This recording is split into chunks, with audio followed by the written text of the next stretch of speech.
दोस्तों हमारे एक सब्सक्राइबर जिनका नाम है मिस्टर आलोक कुमार बिहार से, उन्होंने हमसे एक अच्छा क्वेश्चन पूछा था कि सर हम एसआईपी इन्वेस्टमेंट में कब कितनी बार और कब कब पैसे निकाल सकते हैं और कैसे पैसे निकाल सकते हैं।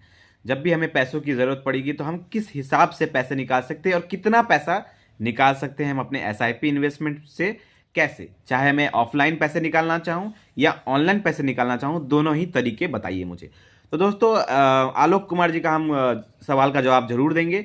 और आपसे भी गुजारिश है कि अगर आपको भी कोई भी क्वेश्चन है, आपको इन्वेस्टमेंट से रिलेटेड, म्यूचुअल फंड, एसआईपी, किसी चीज़ से रिलेटेड कोई भी क्वेश्चन है तो आप हमें कमेंट में पूछ सकते हैं। हम उसके ऊपर एक डिटेल वीडियो बनाने की कोशिश करेंगे।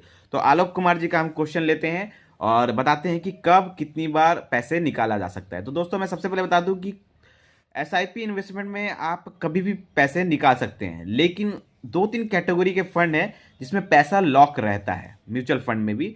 तो उस कैटेगरी के बारे में पहले बता देते हैं, उसके बाद आपको डिटेल में बताएंगे। तो कैटेगरी है, देखो पहला कैटेगरी है ईएलएस टैक्स सेविंग फंड। तो ये ईएलएसएस टैक्स सेविंग फंड होता है, इसमें लॉक इन पीरियड होता है 3 साल का। तो अगर आप ईएलएसएस टैक्स सेविंग फंड में इन्वेस्ट करते हैं तो यहां पर आप 3 साल बाद ही पैसे निकाल सकते हैं, ठीक है। दूसरा एक कैटेगरी है रिटायरमेंट फंड। कुछ रिटायरमेंट फंड्स होते हैं जिसमें भी लॉक इन पीरियड टाइप का कुछ होता है, ठीक है। तो इसमें लॉक इन पीरियड तकरीबन शायद 5 साल का होता है। तो इसमें भी आप जब तक वो लॉक इन पीरियड रहेगा तब तक आप पैसे नहीं निकाल सकते हैं।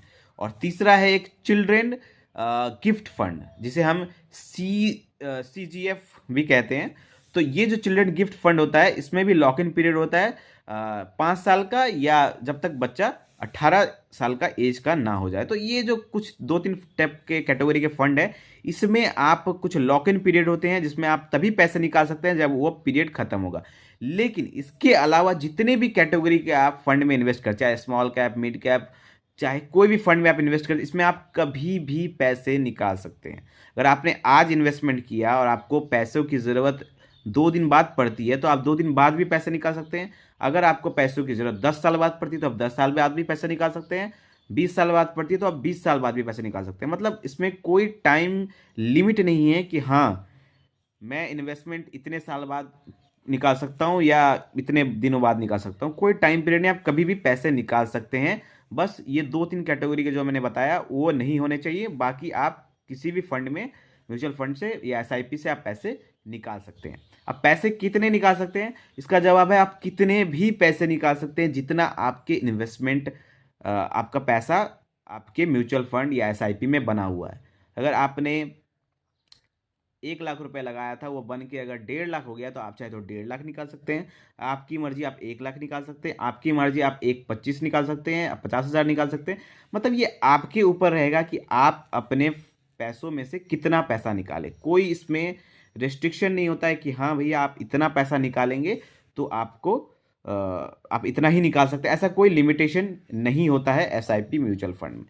अब एक और बात, आप निकाल कैसे सकते हैं पैसों को। तो निकालने के लिए अगर आप ऑनलाइन निकाल रहे हैं, अगर आप किसी ऐप से आपने इन्वेस्टमेंट किया हुआ है, चाहे ग्रो ऐप हो, अप स्टॉक हो, एंजल वन, फोन पे, इस टाइप के कोई भी ऐप से अगर आप इन्वेस्टमेंट करते हैं और वहाँ से पैसे निकालना चाहते हैं तो आपको क्या करना हो पड़ेगा, आपको वहाँ पर आप ऐप में जाना पड़ेगा, उस फंड में सेलेक्ट करना होगा और वहाँ पर आपको रिडीम पे क्लिक करना होगा। आप जिस भी फंड में इन्वेस्ट करते हैं वहाँ पे क्लिक करेंगे तो आपको रिडीम का एक ऑप्शन आएगा। रिडीम पे क्लिक करेंगे तो आपके मोबाइल पर या आपके ईमेल पर एक ओटीपी आएगा। ओटीपी जैसे सबमिट करेंगे तो पैसा आपके बैंक अकाउंट में 2 दिन बाद ट्रांसफ़र हो जाएगा। 2 दिन के अंदर अंदर वो वेरिफिकेशन हो जाता है और आपका पैसा आपके बैंक अकाउंट में आ जाता है। दूसरा, अगर आप ऑफलाइन निकालना चाहते हैं, अगर आपने बैंक से किया हुआ है एसआईपी या किसी एजेंट से किया हुआ है या किसी मिडल मैन से किया हुआ है, मतलब डायरेक्टली खुद से नहीं किया हुआ, किसी के थ्रू किया हुआ है, तो आपको निकालने के लिए थोड़ा सा झमेला है। आपको उनकी वेबसाइट पर जाना पड़ेगा, जो जिस भी फंड से आपने सेलेक्ट किया है। आप तो अगर आप किसी एजेंट से करते हैं तो आप एजेंट को कंसल्ट कर सकते हैं कि हाँ भैया मुझे पैसे निकालने हैं, वो आपको प्रोसेस बता देगा। अगर आपने किसी एजेंट से नहीं किया हुआ है, अगर या एजेंट मिल नहीं रहा है, तो आप क्या करेंगे, तो आप उनकी वेबसाइट पर जाएंगे। हर म्यूचुअल फंड का उनका खुद का एक एएमसी वेबसाइट होता है, फाउंड हाउस का वेबसाइट होता है। उस वेबसाइट पर जाएंगे, उस वेबसाइट पर आप अपने फोलियो नंबर से, जो आप इन्वेस्ट करते हैं तो हर महीना आपका मेल पर एक फोलियो नंबर आता है स्टेटमेंट के साथ, तो फोलियो नंबर से आप लॉगिन करके अपने पैसे विड्रॉ कर सकते हैं। तो आई होप आपका कन्फ्यूज़न दूर हो गया होगा। स्टिल कोई अगर डाउट है कि पैसे कैसे निकाल सकते हैं, कब निकाल सकते हैं, कोई भी क्वेश्चन है तो आप हमें कमेंट में पूछ सकते हैं। वीडियो अच्छा लगा हो तो लाइक करें और ऐसे ही अच्छे फाइनेंशियल वीडियो पाने के लिए हमारे चैनल को सब्सक्राइब करें। धन्यवाद।